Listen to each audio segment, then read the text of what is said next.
Hey, you guys, it's Anne Marie. Oh, oh, oh, oh, oh. How's everybody's week going? It's almost Friday. Yay! I hope everybody is having a great week. It's almost 9 o'clock or so, and I thought we would get some messages of clarity for those of you who would like it. We'll see what kind of shenanigans we can get into. I am pulling from the High Priestess Oracle, I believe. Thank you, Mother Earth. Thank you, Mother God. Thank you, Source. Thank you, Spirit. I'm divine and divine protected. Everything gives me shall prosper. Get some messages of clarity. We're going to do this one. Maybe no Spirit. Spirit of old horses. Just give me a second. Okay. Number 7, poet. Poet. Poetic. Feathers may be of significance to you. Horses, unicorns, reading books. Inscribe, envision, write, recite. Number 39, sanctuary. Relax, soothe, revive, return.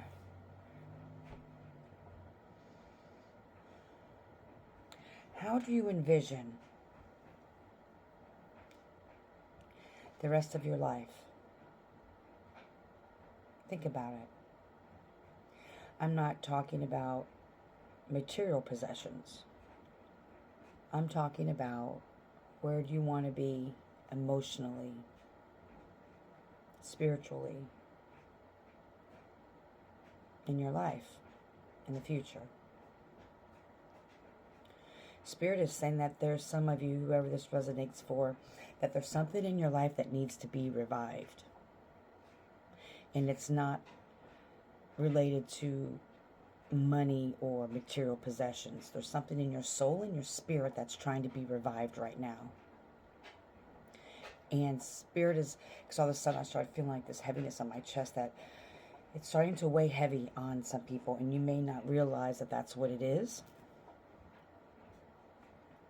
Now, it may be related to Spirit said for some people, it is people who like to write or used to write and things like that. But whether it's that or not, there's this piece of it where it's like, this is something that used to light your soul on fire, Spirit is saying. Something that used to soothe you. Spirit is wanting you to return to something.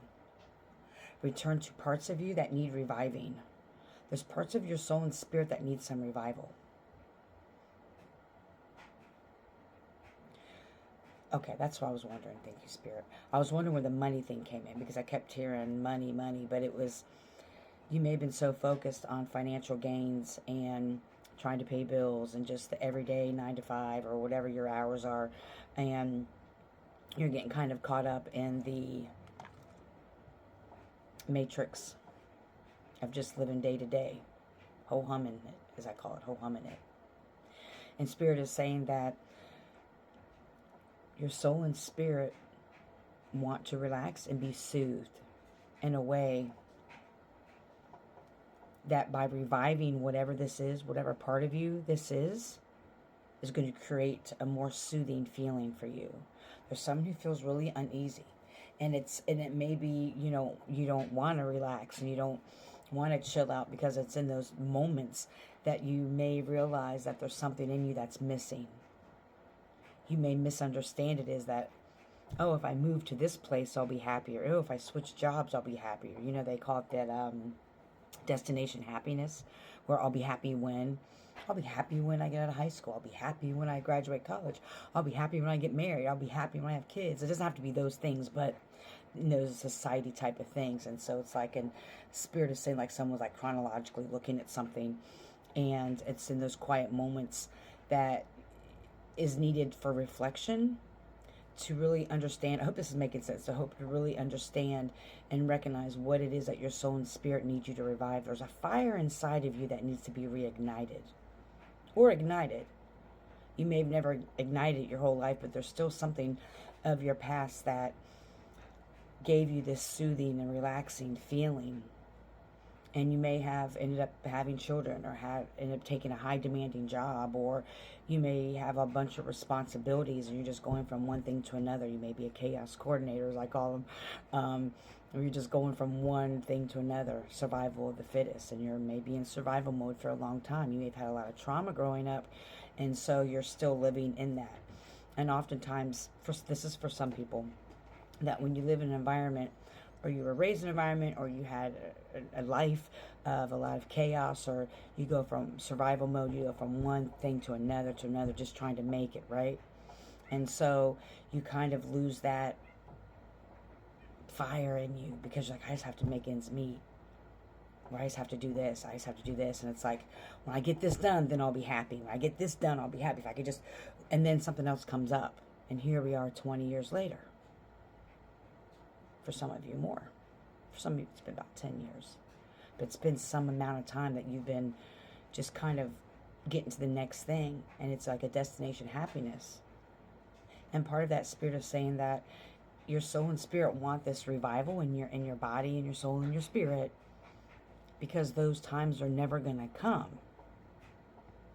Not that it's going to be struggle and survive all the time. In this sense, it's life is going to be life. And it's time for you to make a choice on what your soul and spirit want. Can we get a surrender card? Spirit is also saying there's something that some people need to start reciting. You need to start writing down something. There's someone that's been experiencing, like if you fall into these categories I've been talking about, where you've gone from one thing to another and it's just been one struggle after another, there's something in there that you need to be writing down about your life story.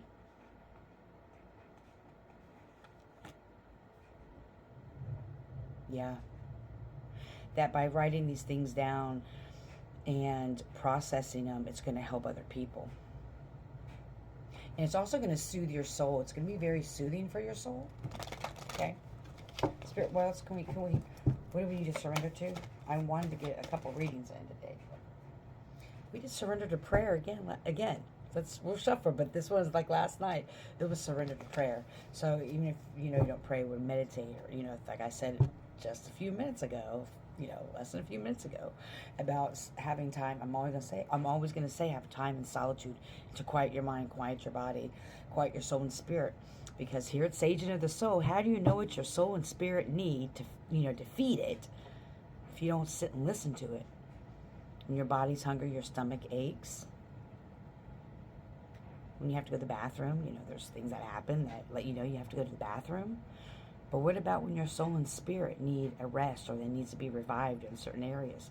How can you listen to it and know what it is that you need if you don't quiet your mind or quiet your body and just listen to it? And so by praying or meditating, you're able to do this. You'll be able to get the answers. Surrender to being stubborn. Well, there's that. If you're tensing up or taking a rigid stance about something, gently observe yourself and become more yielding. This will help you communicate more lovingly with yourself and others. Yeah. Maybe you've been really stubborn about some of these things. Spirit is saying there's some things you need to let go of that you're just trying to hold on to so you can control things. And that's why you become very rigid, probably, in certain areas in your life. Feel like you have to do everything, that you have to control everything. I don't know where this control piece is coming, but that's what Spirit has shown me. Someone that wants to control everything. It's like you're putting yourself in certain positions because that's all you know. Sometimes when we're always in survival mode, we change the cortisol levels in our body. And so we almost get addicted to it. We get addicted to the drama. It doesn't have to be crazy drama, but it's the hustle and bustle. That's how I used to be when I used to do social work. I didn't realize that unless I was like going, one thing to another, and it was changing the biology of my body, where then my body wanted that rush of stuff, so I was creating chaos unknowingly to me. Not like not in a horrible way, but you know what I'm saying? And we're out of time already. I hope you're healthy and happy, full of joy. May you love and be loved. Heal. Don't